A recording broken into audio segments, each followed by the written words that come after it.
Olá, gente. Hoje nós vamos falar do mapeamento genético. Só que para falar de mapeamento genético, nós temos que falar também da vinculação gênica. Isso por quê? Porque uma coisa não está desligada da outra. Para que o mapeamento possa existir, a vinculação deve ter existido também. As duas coisas se relacionam. Claro, são assuntos distintos, estudos distintos, mas que existe um relacionamento muito intenso.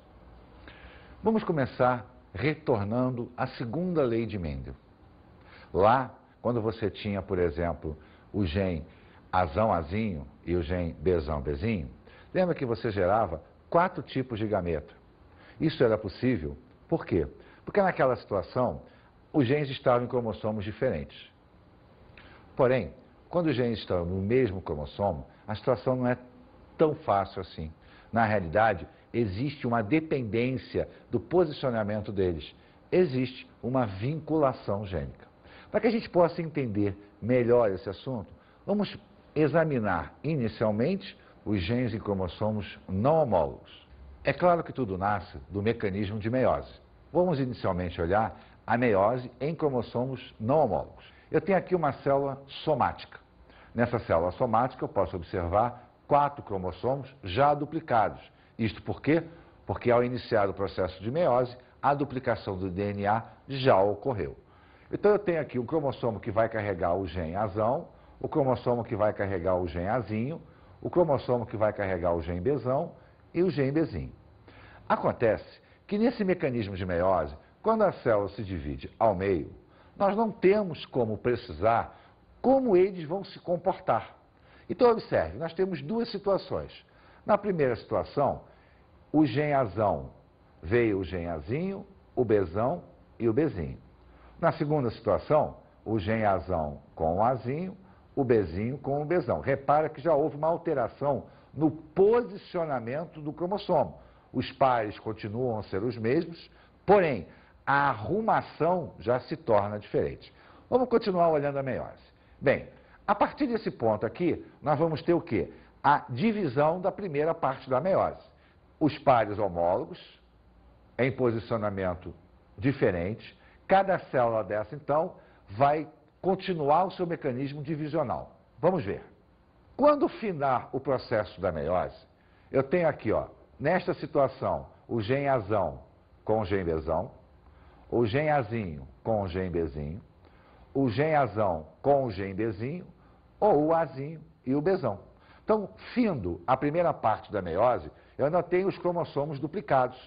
Só que ao terminar o mecanismo total, nós vamos acabar encontrando 4 possibilidades de arrumação. Vamos ver.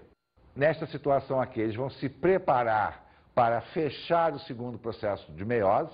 Então eu tenho, ó, o Azão-Bezão, o Azinho-Bezinho, o Azão-Bezinho e o Azinho-Bezão. Fechando o processo de meiose. Ao formar os gametas, Azão com Bezão, Azinho com Bezinho, Azão com Bezinho, Azinho com Bezão. Então eu tenho 4 possibilidades a partir daquela célula com 2 cromossomos. Eu tanto posso ter o gene Azão com o gene Bezão, como eu posso ter o gene Azão com o gene Bezinho. Ou o gene Azinho com o Bezinho, ou o Azinho com o Bezão. Então existem 4 possibilidades de ocorrência. Isso por quê? Porque os genes estavam em cromossomos não homólogos.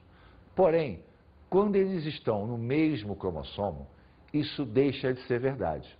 Por quê? Porque estando no mesmo cromossomo, esta situação aqui não vai ser possível de acontecer. Ela só será possível com a ocorrência de um outro processo, o chamado crossing over. Então a meiose, quando os genes estão no mesmo par de cromossomos homólogos, ela só vai sofrer variação se ocorrer o processo de crossing over. Vamos acompanhar aqui a meiose com o processo de crossing over. Repara, ao invés de nós usarmos Azão e Bezão, estamos usando os genes P e o gene V. Então, eu tenho aqui, ó, 2 pares de homólogos, só que agora o gene P e o gene V estão no mesmo cromossomo, não mais em cromossomos diferentes, como acontecia com o Azão, o Azinho, o Bezão, o Bezinho. Então, ó, em um cromossomo eu tenho o gene Pzão e o gen Vzão, e no outro par do homólogo, o gen Pzinho e o gen Vzinho. Acontece que esse mecanismo demonstrado aqui é o que nós chamamos de crossing over. Há uma quebra nas cromátides internas do par homólogo. Esse trecho aqui vai se ligar a esse e esse vai se ligar a esse. Então, observe que eu tenho agora esse fragmento desse cromossomo se ligando a esse fragmento aqui. E esse fragmento do outro cromossomo se ligando ao fragmento do cromossomo anterior. Com isso, eu começo a misturar. Por quê? Porque esse gen que pertencia a este cromossomo vai passar para cá. E esse gen que pertencia a este cromossomo vai passar para lá. Com isso, eu passo a ter 4 combinações. 2 pré-existentes. O Pzão, Vzão, o Pzinho, Vzinho. As outras 2 nascem a partir do processo de crossing over. O Pzão com o Vzinho e o Pzinho com o Vzão. Então, a ocorrência do aparecimento de 4 combinações só é possível com a ocorrência do crossing over. Acontece que nós não podemos esquecer que crossing over é um mecanismo aleatório. Não tem como saber se a célula vai fazer, em qual cromossomo vai acontecer e em que setor do cromossomo isso vai ocorrer. O mecanismo de permutação, ou crossing over, ele é aleatório, mas ele é extremamente importante porque ele gera o que nós chamamos de variabilidade genética, um dos componentes do mecanismo de evolução. Então, ele, além dos processos mutacionais, ele concorre também para a melhor evolução da espécie. Isso por quê? Porque, ao trocar as cromátides, ele permite o aparecimento de novas combinações. Se ele não existisse, os cromossomos existentes no mesmo par homólogo teriam sempre a mesma sequência genética, o que acabaria gerando duplicatas durante o processo de evolução das espécies. Vamos falar agora dos genes recombinantes e não recombinantes. Nós vimos que quando os genes estão no mesmo par de cromossomos homólogos, a probabilidade de surgir uma nova combinação depende do crossing over. Como o crossing over é um mecanismo aleatório, pode acontecer ou não, eu posso ter a geração de descendentes sem que ele tenha tido crossing over. Isso significa, eu posso ter uma meiose sem crossing over. Quando isso acontece, nós dizemos que ocorreu uma vinculação completa. Porém, quando surge o crossing over, ela passa a ser parcial ou incompleta. O que nós temos que entender é, o crossing over é um processo que vai surgir com novas combinações. Se ele não existe, se ele não acontece, a combinação original do par homólogo é mantida. E esses genes que aparecem na descendência, sem que tenha ocorrido o crossing over, nós chamamos de genes não recombinantes. Porém, se o crossing over acontece, ele é o quê? É uma recombinação. Então, as sequências genéticas que aparecem após o advento do crossing over são chamados de genes recombinantes. Então, o gene recombinante e gene não recombinante, ele demonstra para você se existiu crossing over ou não. Se não existir crossing, só teremos genes não recombinantes. Se o crossing existir, nós teremos genes não recombinantes, mas também teremos recombinantes.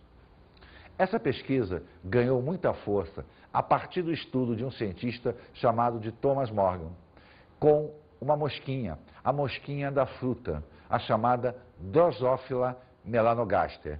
Aquele bichinho que fica voando em cima da banana, que todo mundo acha que é um mosquitinho.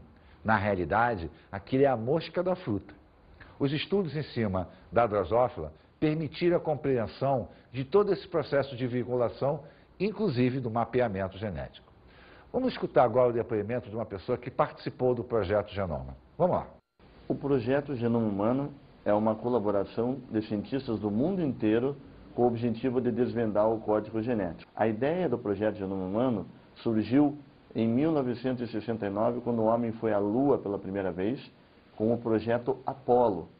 Na época se gastou muito dinheiro para fazer com que o homem pudesse ir à Lua.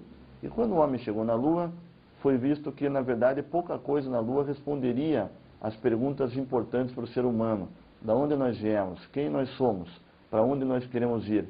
Não está na Lua a resposta para essas perguntas. E os cientistas começaram a achar que a resposta poderia estar dentro do próprio ser humano, e não a milhões de quilômetros de distância daqui. E aí surgiu a ideia, então, do projeto Genoma Humano. Com o projeto Genoma Humano, nós poderíamos descobrir dentro do próprio ser humano, quem sabe, as respostas para essas perguntas tão fundamentais. No dia em que nós soubermos quantos genes nós temos, quais são as proteínas que eles produzem, qual proteína que uma pessoa com uma doença não produz, nós poderemos, quem sabe, obter a cura para doenças que hoje nós não temos capacidade ainda de curar, como a diabetes, a hipertensão arterial, a doença de Alzheimer e outras doenças menos conhecidas, como, por exemplo, a fibrose cística ou mucoviscidose, que é uma doença que afeta o pulmão e o pâncreas, e que 1 em cada 2.500 crianças nasce com essa doença. Com a possibilidade da gente descobrir o gene dessa doença, nós podemos agora pensar em curá-la. E podemos também descobrir quem tem predisposição a ter filhos com essa doença. E 1 em cada 50 pessoas da população tem predisposição para ter filhos com essa doença. Então o projeto Genoma Humano não vai servir apenas para os indivíduos que já estão com uma doença genética. Ele vai servir para todas as pessoas saberem se tem ou não predisposição a ter filhos com determinada doença, e no futuro, quem sabe, poderemos evitar que as pessoas venham a ter esses problemas nas suas famílias. Para que a gente possa entender melhor esse mecanismo de recombinantes ou não recombinantes, vamos observar um exemplo. Imaginemos que o indivíduo dihíbrido, azão-azinho, bezão-bezinho, tenha 25 das suas células germinativas fazendo meiose. No final do processo, como cada célula forma 4 gametas, nós teremos 100 gametas. Muito bem. Vamos raciocinar isso em cima da segunda lei de Mendel. Vamos ver. Um indivíduo dihíbrido geraria o gameta azão-bezão, azão-bezinho, azinho-bezão, azinho-bezinho, com a probabilidade de ocorrência de 25% para cada situação. Isto por quê? Porque este par azão-azinho está em cromossomo homólogo diferente do par bezão-bezinho. Como os pares são diferentes, nós podemos ter várias arrumações durante o processo de meiose, gerando então 4 gametas com 4 combinações distintas, cada uma delas com a probabilidade de ocorrência de 25%. Agora, se esse gameta azão-azinho, bezão-bezinho estiverem no mesmo par de cromossomos homólogos, esta probabilidade aqui não vai ser possível. Imaginemos que o azão e o bezão estão em um filamento do cromossomo, o azinho, bezinho, em outro filamento. Vamos ver o que aconteceria. Por hipótese, nós encontramos 45 gametas com azão-bezão, 45 gametas com azinho-bezinho, 5 gametas com azão-bezinho e 5 gametas com azinho-bezão. Observemos aqui que eu tenho as 4 possibilidades exatamente iguais à lei mendeliana. Porém, o percentual de ocorrência, a probabilidade de ocorrência agora, não é a mesma. Antes, eu tinha 25% para cada possibilidade dessa. Eu agora tenho 45 para cada uma do azão-bezão, azinho-bezinho e 5 para o azão-bezinho, azinho-bezão. Esse quantitativo aqui mostra para a gente que a arrumação genética não obedece mais à lei mendeliana. Esses genes estão no mesmo par de cromossomos homólogos. Só que observemos, se azão-bezão, azinho-bezinho tem uma quantidade muito maior do que azão-bezinho, azinho-bezão, isso indica que a ocorrência deles independe de nenhum processo. Logo, eles existem independente da ocorrência do crossing over. O gen Azão Bzão, os genes Azinho e Bzinho são chamados, então, de não recombinantes. Porém, o Azão Bzinho e o Azinho Bzão, com 5 cada um, surge a partir do mecanismo de crossing over. Logo, eles são denominados de recombinantes. Então, nós temos aqui os não recombinantes e aqui os recombinantes. 45 para Azão Bzão, 45 para Azinho Bzinho, indica os parentais não recombinantes. E o 5 do Azinho Bzão, o 5 do Azão Bzinho, indica os parentais recombinantes. Quer dizer, esses genes estavam no mesmo par de cromossomos homólogos e a partir do processo de crossing over, os recombinantes apareceram. Como eles dependem de um mecanismo aleatório de baixa frequência, a incidência deles sempre será menor do que a incidência dos não recombinantes, porque eles existem, eles são a formação original do processo.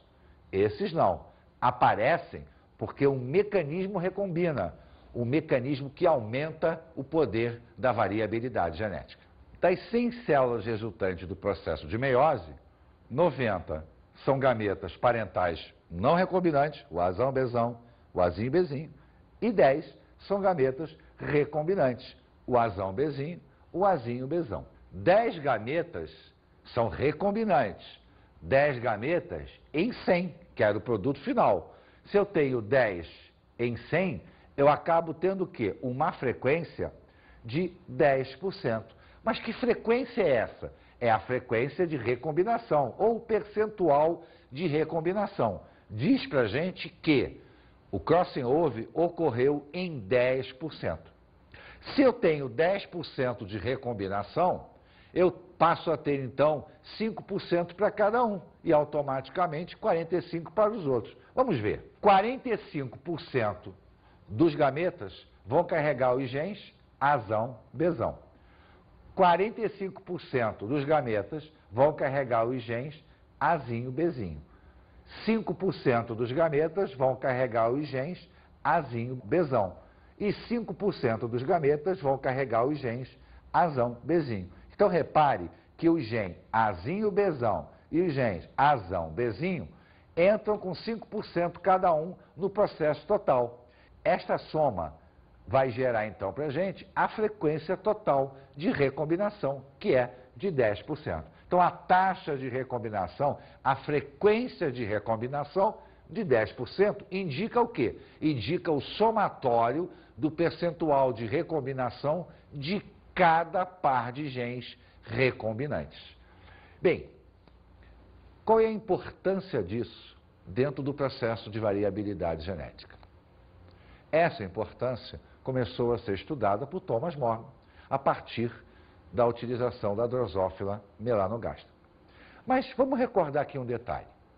O crossing over é a troca das cromátides internas do par homólogo. Mas nós sabemos que o cromossomo apresenta uma área denominada de centrômero, uma área que liga os filamentos daquele cromossomo. Bem, se eu dependo que as cromátides internas do par homólogo troquem de posição, elas têm que estar longe do centrômero, porque o centrômero seria uma barreira física para que ocorresse essa troca. Consequentemente, quanto mais longe um gene estiver do outro, maior será a probabilidade de recombinação. Isso porque, quanto mais afastado eles estiverem, maior a chance de cruzar. E foi justamente Morgan que percebeu isso. Ele percebeu que quanto maior era a frequência de recombinação, maior era a distância entre os genes. Foi baseado nos estudos de Morgan nas mosquinhas, na Drosophila, que nós temos atualmente o chamado mapeamento genético. Bem, o que consiste o mapeamento genético? É o posicionamento linear dos genes nos cromossomos. Em homenagem a Morgan, estabeleceu-se que o percentual de recombinação iria demonstrar a unidade de distância. E essa unidade de distância ganhou o nome de morganídeo, ou unidade Morgan. E a sua correspondência equivale exatamente à frequência de recombinação. 1% de frequência de recombinação equivale a uma unidade Morgan. Então, naquele exemplo que nós vimos, se existe 10% de recombinação, significa dizer que os genes distam um do outro 10 unidades Morgan. Então, vamos acompanhar o raciocínio. Se nós temos a taxa de recombinação dependente da distância entre genes, nós vinculamos a taxa de recombinação à distância. Logo, 1% de recombinação, uma unidade Morgan, ou simplesmente morganídeo. Aumentou a taxa de recombinação, aumentou a distância, aumentou as unidades Morgan. Diminuiu a taxa de recombinação, diminuiu a distância, diminuiu as unidades Morgan. A partir desse processo, começou-se então a determinar a distância dos cromossomos. Vamos dar uma olhadinha aqui, ó. O cromossomo X, né, da espécie Homo sapiens, que somos nós, onde cada faixinha verde dessa representa o posicionamento de um gene. Então eu tenho aqui, ó, o gene, o seu paralelo, né? Paralelo, paralelo, outro alelo e outros mapeamentos. Vamos observar o seguinte: a probabilidade desse gene que se encontra nessa extremidade combinar com um gene que, por exemplo, esteja no outro cromossomo homólogo, nesta posição aqui, será muito maior do que a combinação desse gene com esse aqui, porque ele está muito próximo. Logo, quanto mais próximo eu tenho um gene do outro, menor a probabilidade de recombinação. Porque quando a cromátide se deslocar, eles vão juntos. Ele jamais ficará aqui. Nesse caso, não, ó. Esse está bem distante, então a probabilidade desse gene passar para outra cromátide e esse permanecer aumenta muito. Vamos olhar agora a configuração de um cromossomo X da nossa mosquinha, da Drosophila melanogaster. Repare que ele tem um aspecto bem diferente do nosso, mas a formação, o mapeamento é igual, sendo que nesse caso, ó, o centrômero é de extremidade. Então, se nós passarmos o mesmo raciocínio, ó, a probabilidade desse gene combinar com esse aqui será infinitamente maior do que esse gene com esse aqui. Por quê? Porque quando a cromátide se dobrar no outro homólogo, a probabilidade desses dois irem juntos é infinitamente maior do que esses aqui. Acontece o seguinte: o aparecimento de recombinantes ou não recombinantes, eles dependem, no fundo, do posicionamento original desses genes nos cromossomos. Vamos dar uma olhadinha aqui em duas situações, a posição dos genes parietais ou parentais. Vamos lá, olha só. No par de cromossomos homólogos, eu posso ter esta configuração aqui. Em um cromossomo, eu tenho os dois genes dominantes, no outro cromossomo, eu tenho os dois genes recessivos. Se não ocorrer meiose, esses dois aqui vão formar os seus gametas. Então eu vou ter o gameta azão-bezão e o gameta azinho-bezinho durante o processo de meiose. Quando eles apresentam essa configuração aqui, nós dizemos que os genes estão em posição cis. Então a posição cis se caracteriza por, ó, todos dominantes de um lado, todos os recessivos do outro. Se houver meiose, se houver a troca das cromátides internas do par homólogo, o azão-bezão e o azinho-bezinho vão continuar aparecendo, mas irá surgir duas novas combinações, o azão com o bezinho e o azinho com o bezão. O azão com o bezinho e o azinho com o bezão formam o que nós chamamos de recombinantes. Se por acaso a formação original dos parentais for assim, azão e bezinho de um lado, azinho e bezão do outro, eles são denominados de não recombinantes. Por quê? Porque se não houver crossing, a própria divisão vai fazer com que eles apareçam. Como eu tenho um dominante, um recessivo, um dominante, nós dizemos que os genes estão em posição trans. Então, os não recombinantes seria azão, bezinho, azinho, bezão, e os recombinantes, se houvesse crossing over, azinho, bezinho, azão, bezão. Então, observa um detalhe. Dependendo da posição original dos cromossomos parentais, os recombinantes e os não recombinantes vão variar. Se eles estão na posição cis, azão, bezão, azinho, bezinho, são não recombinantes. Mas se eles estão na posição trans, azão, bezão, azinho, bezinho, passam a ser recombinantes. A mesma coisa é aqui. Se azão, bezinho, azinho, bezão, na posição trans, são os não recombinantes, se houver crossing, azinho, bezão e azão, bezinho, passam a ser recombinantes. Então, a mudança de recombinante ou recombinante vai depender sempre da posição original dos genes no par de cromossomos homólogos.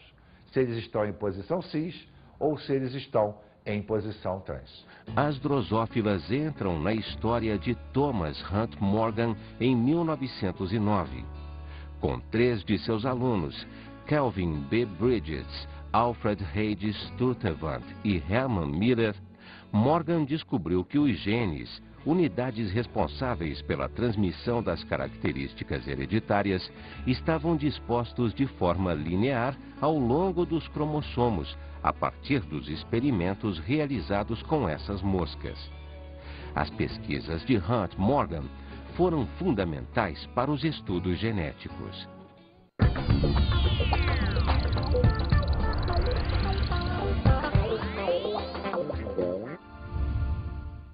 Dê um ênfase ao processo de vinculação gênica, principalmente os mecanismos de crossing over. Estude o mapeamento genético a partir desse processo. Veja qual é a diferença entre combinantes e não recombinantes, entre o posicionamento do gene no cromossomo do par homólogo. Dê uma atenção especial ao mapeamento, até como curiosidade mesmo, por que da distância, como Morgan chegou a isso. A partir dos estudos da drosófila, veja se o raciocínio pode ser tirado pelos nossos dias.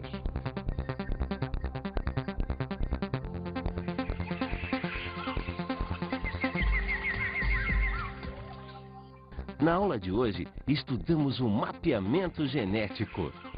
Na aula de hoje, nós estudamos a vinculação gênica. Vimos a importância do mecanismo de crossing over para o aparecimento de novas variações genéticas.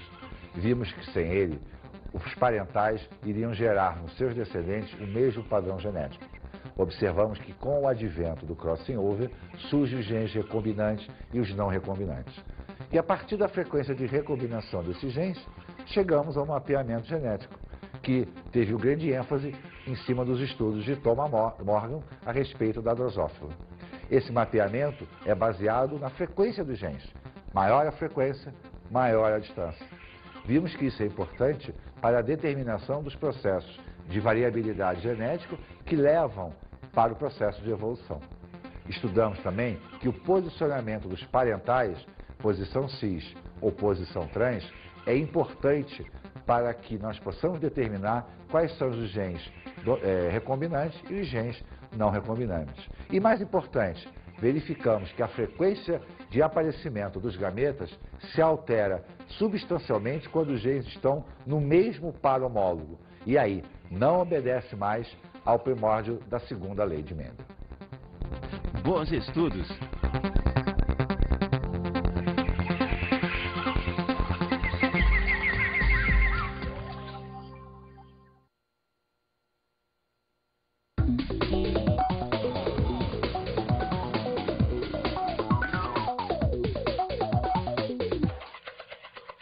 Bem, colega, se tem um assunto que o aluno tem muita dificuldade em genética, é a vinculação. Principalmente quando tange aos problemas. Ele tem sempre dificuldade de fazer a identificação quando a demonstração genética nos leva à segunda lei de Mendel ou quando leva à vinculação. Então eu acho que é o tipo da parte de genética que fundamentalmente os exercícios faz com que o aluno consiga não só observar essa diferença, como treinar o resultado final. Claro, um comentário a respeito do mapeamento genético é importante. Até um treinozinho de como calcular a distância. Mas, fundamentalmente, os cálculos a respeito de recombinação são, sem sombra de dúvida, o marco desse tipo de aula.